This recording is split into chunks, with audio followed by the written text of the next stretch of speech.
Selamat pagi sahabat Kristus yang setia. Mari kita awali perjalanan hidup kita hari ini dengan doa pagi bersama Ibu Tridiah Rahayu Winarni.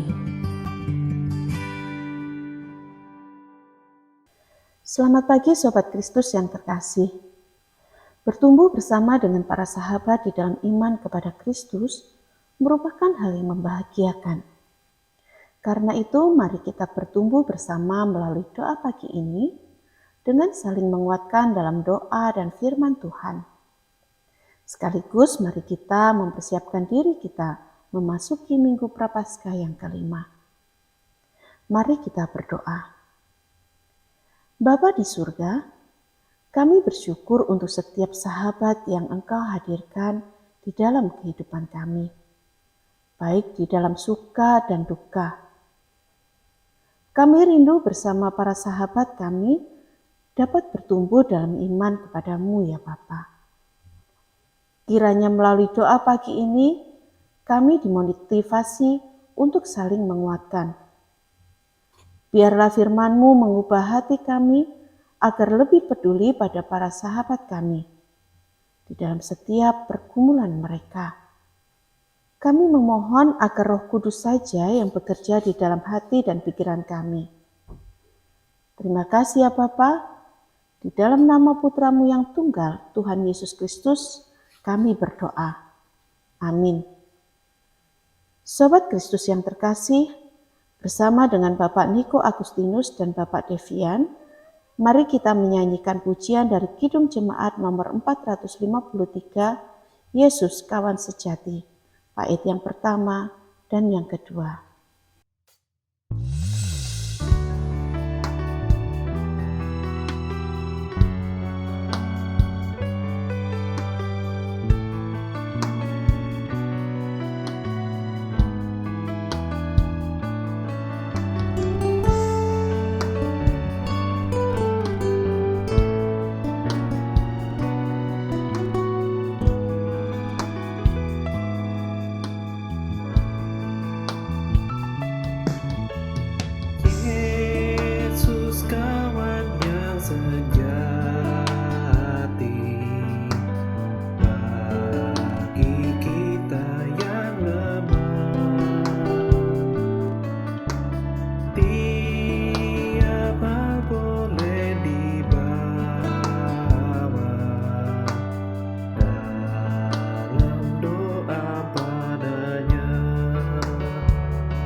Sobat Kristus yang terkasih, mari kita merenungkan bagian firman Tuhan dari Yohanes 8, ayat yang pertama hingga ayat yang ke-11. Demikian bunyi firman Tuhan. Tetapi Yesus pergi ke Bukit Zaitun. Pagi-pagi benar, ia berada lagi di bait Allah, dan seluruh rakyat datang kepadanya. Ia duduk dan mengajar mereka. Maka ahli-ahli Taurat dan orang-orang Farisi membawa kepadanya seorang perempuan yang kedapatan berbuat zina. Mereka menempatkan perempuan itu di tengah-tengah lalu berkata kepada Yesus, "Rabi, perempuan ini tertangkap basah ketika ia sedang berbuat zina. Musa dalam hukum Taurat memerintahkan kita untuk melempari perempuan-perempuan yang demikian. Apakah pendapatmu tentang hal itu?" Mereka mengatakan hal itu untuk mencobai dia, supaya mereka memperoleh sesuatu untuk menyalahkannya. Tetapi Yesus membungkuk lalu menulis dengan jarinya di tanah. Dan ketika mereka terus-menerus bertanya kepadanya, ia pun bangkit berdiri, lalu berkata kepada mereka, "Barang siapa di antara kamu tidak berdosa, hendaklah ia yang pertama melemparkan batu kepada perempuan itu." Lalu ia membungkuk pula dan menulis di tanah. Tetapi setelah mereka mendengar perkataan itu, pergilah mereka seorang demi seorang, mulai dari yang tertua. Akhirnya tinggallah Yesus seorang diri dengan perempuan itu yang tetap di tempatnya. Lalu Yesus bangkit berdiri dan berkata kepadanya, "Hai perempuan, di manakah mereka? Tidak adakah seorang yang menghukum engkau?" Jawabnya, "Tidak ada, Tuhan." Lalu kata Yesus, "Aku pun tidak menghukum engkau. Pergilah dan jangan berbuat dosa lagi mulai dari sekarang." Demikianlah firman Tuhan. Berbahagialah mereka yang membaca, merenungkan, dan melakukan firman Tuhan itu di dalam kehidupannya setiap hari. Sobat Kristus yang terkasih, sebuah ungkapan menyatakan, "Aku tidak kehilangan seorang teman pun. Aku hanya baru sadar kalau aku tidak pernah memilikinya." Ungkapan ini mungkin pernah menjadi ungkapan perasaan kita saat kita merasa ditinggalkan oleh orang-orang yang kita anggap sahabat. Biasanya ini terjadi di saat kita benar-benar membutuhkan kehadiran mereka, tetapi mereka justru lenyap entah kemana, seolah-olah kita tidak pernah memiliki satupun sahabat. Perasaan ditinggalkan semakin terasa saat kita mengalami kegagalan hidup karena dosa. Seorang teman yang pernah satu kos dengan saya, pada akhirnya mengungkapkan isi hatinya. Setelah dia merasa yakin, saya menerimanya dengan tulus. Ia mengatakan bahwa selama ini ia merasa takut bergaul dengan orang Kristen, meskipun dia sendiri Kristen. Ia merasa dirinya tidak cukup layak bergaul dengan mereka, apalagi masuk ke dalam gereja, karena perbuatan dosa yang pernah ia lakukan. Sejak perbuatan dosa yang dilakukannya tersebar di kalangan warga gereja, orang cenderung memandangnya rendah dan mencelanya. Satu persatu, orang-orang yang dianggapnya sahabat tidak lagi hadir saat ia membutuhkan dukungan untuk kembali bangkit. Karena hal inilah ia menjadi semakin terpuruk dan harus meninggalkan kota kelahirannya untuk memulai kehidupan baru di kota lain. Sobat yang terkasih, situasi teman saya ini sepertinya mirip dengan yang dialami oleh perempuan yang dibawa orang Farisi di hadapan Yesus. Orang Farisi membawanya ke hadapan Yesus bukan untuk menolongnya keluar dari kehidupan yang penuh dosa, melainkan memanfaatkannya untuk memamerkan kesalehan hidupnya sendiri. Ia tidak peduli perasaan, bahkan masa depan perempuan ini. Orang-orang Farisi hanya berpikir, bagaimana supaya melalui perempuan ini mereka menunjukkan diri sebagai yang paling saleh dan kemudian menjatuhkan Yesus. Saya mencoba membayangkan perasaan perempuan ini saat diperhadapkan pada Yesus dan orang banyak.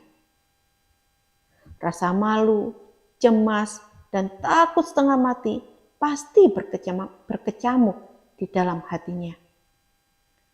Sesuai dengan hukum agama yang berlaku, ia harus menerima hukuman mati dengan dilempari batu.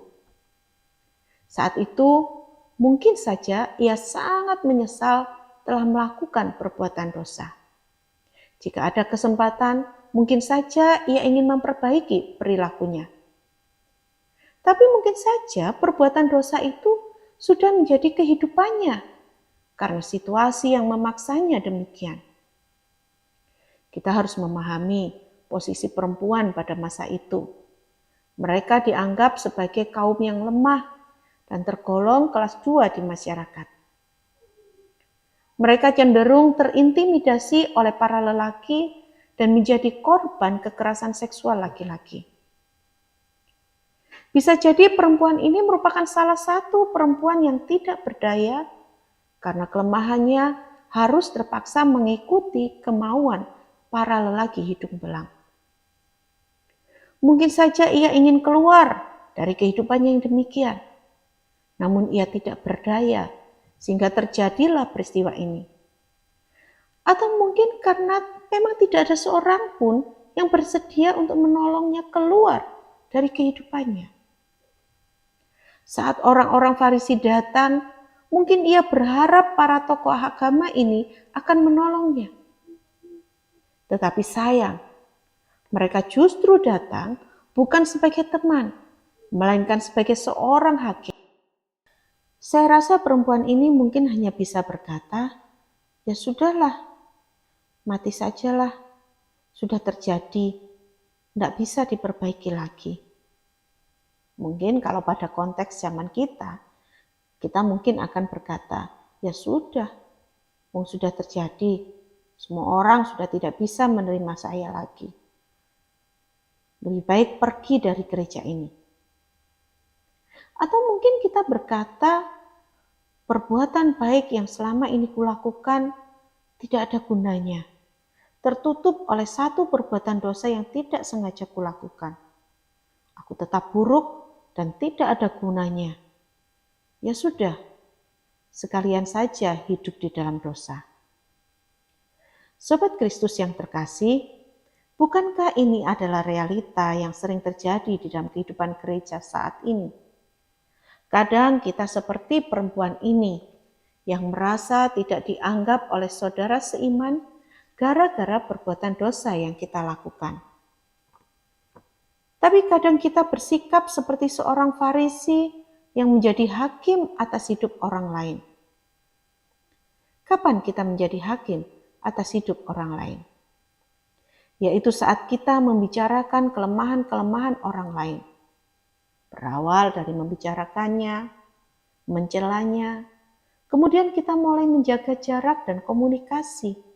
Bukan secara personal saja, tetapi juga secara komunal, bersama-sama. Kita membatasi ruang gerak mereka di gereja. Walaupun mereka bertalenta, kita tidak memberikan kesempatan kepada mereka terlibat lagi di dalam kegiatan pelayanan tanpa pembimbingan. Sobat yang terkasih, saat kita merasa seperti perempuan ini, maupun seperti seorang Farisi, mari kita memandang kepada Kristus. Bagaimana Yesus memandang kita? Sikap Yesus terhadap kasus ini, ia tidak berpihak pada siapapun. Tetapi yang ia tunjukkan adalah sebuah kebenaran, yaitu bahwa semua orang itu berdosa.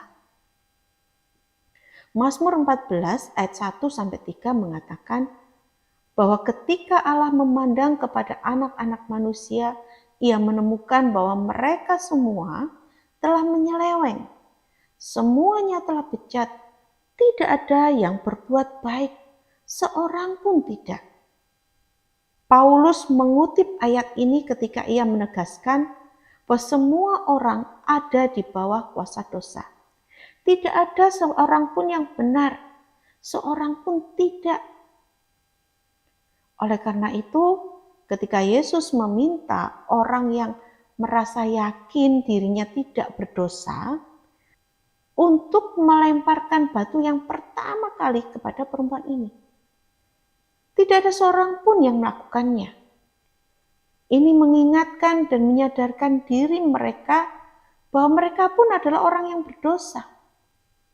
Dan ketika ia memandang perempuan ini, Tuhan Yesus tidak juga menghukumnya. Ia menyuruhnya pergi dan tidak berbuat dosa lagi.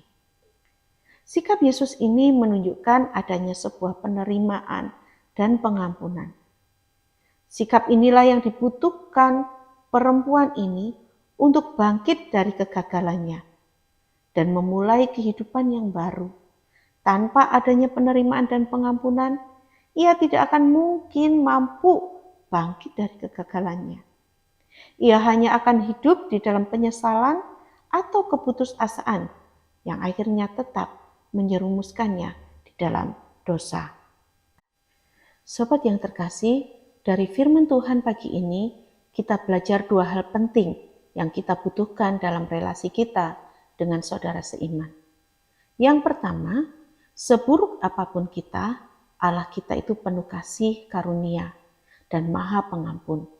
Datanglah kepadanya, akui perbuatan dosa kita dan memohon pengampunannya. Jangan menjauhkan diri dari persekutuan. Berterus teranglah pada sesama saudara seiman bahwa kita ini membutuhkan dukungan doa dan pendampingan untuk bisa bangkit dari kegagalan hidup kita. Yang kedua, mari kita selalu menyadari bahwa kita ini hanyalah seorang yang berdosa, tidak luput dari kesalahan dan perbuatan yang tercela. Sebaik apapun kita, pasti ada sisi gelap di dalam diri kita.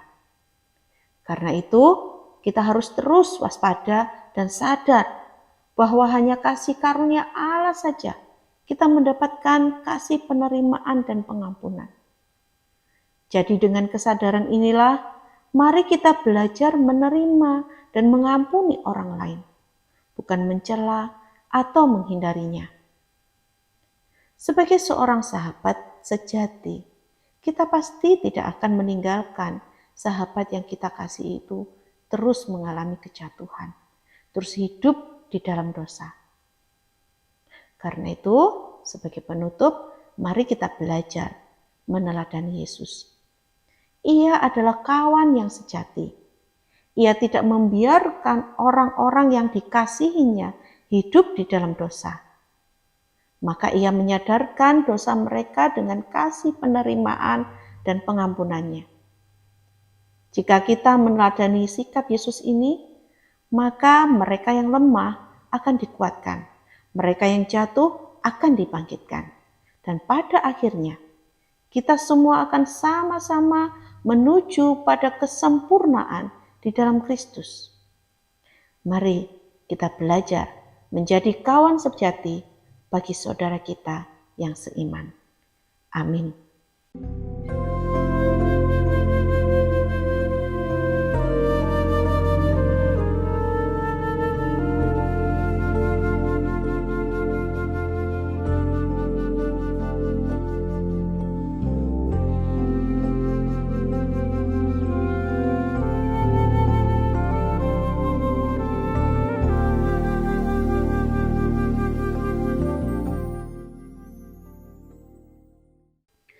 Sobat Kristus yang terkasih, mari kita menaikkan doa syafaat.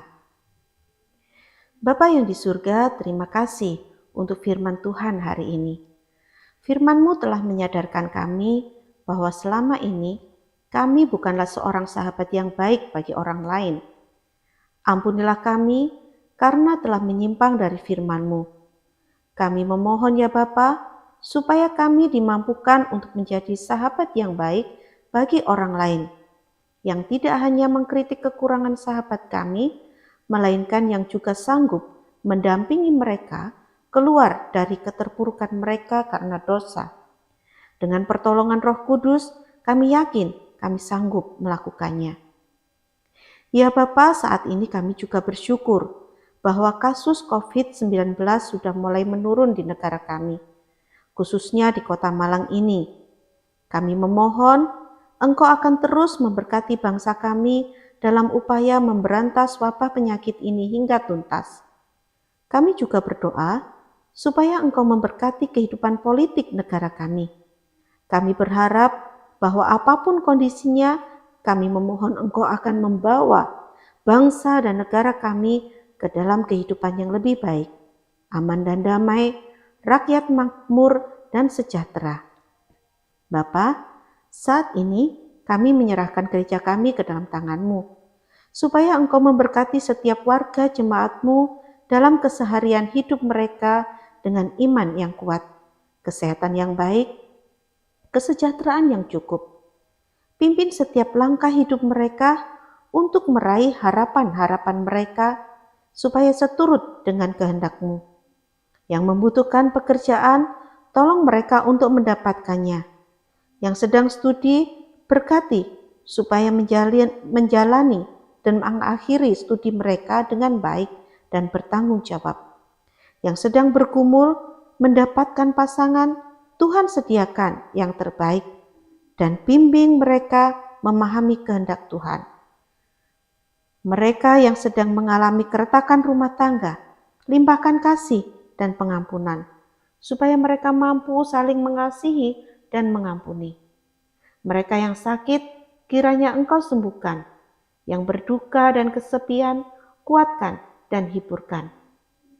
Kami berdoa untuk para hamba Tuhan yang menggembalakan gereja-Mu ini, para anggota majelis, guru sekolah minggu, dan para aktivis lainnya, supaya Engkau juga memberkati pelayanan mereka. Bantu mereka untuk menjaga hati mereka agar tetap setia dan tulus murni di dalam melayani-Mu. Mampukan mereka bergandeng tangan satu sama lain dalam membangun gereja-Mu. Beri hikmat untuk membagi waktu dalam pelayanan, pekerjaan, dan keluarga. Jadikan kami semua saksi-Mu dimanapun kami berada. Kami memohon berkati pula rangkaian kegiatan ibadah Jumat Agung dan Paskah tahun ini yang sudah dipersiapkan oleh panitia supaya semuanya berjalan dengan baik dan dapat membangun iman jemaat. Berkati panitia dalam setiap upaya mereka mempersiapkan dan melaksanakan rangkaian kegiatan ibadah Jumat Agung dan Paskah ini. Kami berdoa untuk para pelayan firman, baik yang melayani dalam rangkaian kegiatan ibadah Paskah maupun ibadah Minggu di sepanjang tahun ini, supaya Engkau menolong setiap persiapan mereka dan pelayanan mereka tetap sehat dan mampu menyampaikan firman Tuhan sesuai dengan kehendak-Mu. Bapa, pada akhirnya kami serahkan kehidupan kami hari ini ke dalam tangan-Mu. Kiranya Engkau menyertai dimanapun dan apapun aktivitas hidup kami, agar hidup kami memuliakan-Mu. Di dalam nama Tuhan kami Yesus Kristus, kami sudah berdoa. Amin. Hosiana, Hosiana, Hosiana, Hosiana, Hosiana, Hosiana, amin.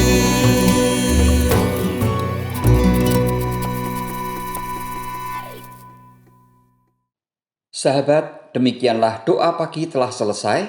Selamat beraktivitas, jangan lupa pakai masker, cuci tangan, jaga jarak, dan selalu ikuti protokol kesehatan. Salam sehat selalu, Tuhan Yesus memberkati kita semua. Amin.